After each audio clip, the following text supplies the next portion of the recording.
Next is cubism.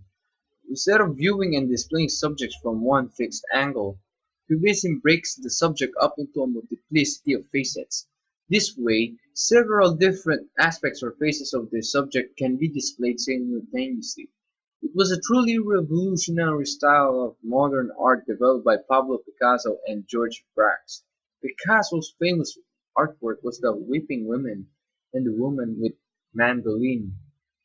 Cubism was inspired by Paul Cézanne and Georges Seurat.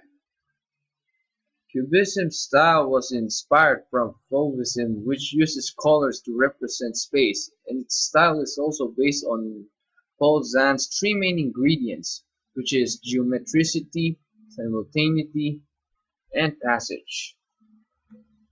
Next is Impressionism. Expressionist art tried to convey emotion and meaning rather than reality. Each artist had their own unique way of expressing their emotions in their art. In order to express emotion, the subjects are often distorted or exaggerated. Vincent van Gogh, Edvard Munch, and James Ensor proved particularly influential to the Expressionists, encouraging the distortion of form and the deployment of strong colors to convey a variety of anxieties and yearnings. Edvard Munch emerged as an important source of inspiration for the Expressionists. His vibrant and emotionally charged works opened up new possibilities in introspective expression. Gustav Klimt had an impact upon the development of Expressionism. Klimt's lavish mode of rendering his subjects in a bright palette, elaborately patterned surfaces, and elongated body was a step toward the exotic colors, gestural brushwork, and jagged forms of the latter expressionists. Expressionism is a style of painting in which the artist or writer seeks to express emotional experience rather than impressions of the external world. The next in line is geometric abstraction. Geometric abstraction is a form of abstract art based on the use of geometric forms, sometimes, though not always, placed in non-illusionistic space and combined into non-objective compositions.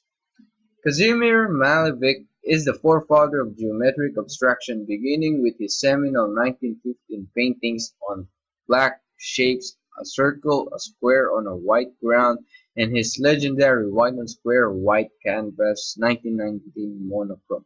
Joseph Albers employed composition of layered squares to explore the manifold qualities of color, considering how different hues relate to each other and their effect on perception of viewers.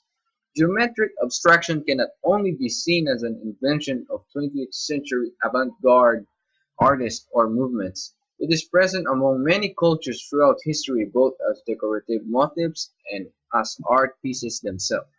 The next in line is the abstract expressionism. These are the most famous paintings of the most famous painter in the world of abstract expressionism. Number 5, 1948, by the famous Paul Jackson Pollock. This painting was also considered as the epitome of the abstract expressionism. In November 2006, Jackson Pollock artwork number 5, 1948 became the world's most expensive painting when it was sold privately to an undisclosed buyer for the sum of $140 million. From late 70s to 1994, Women the Third by the famous Willem de Kooning was part of the Tehran Museum of Contemporary Art collection. But after the revolution in 1979, this painting could not be shown because of its strict rules set by the government about the visual arts and what they depict.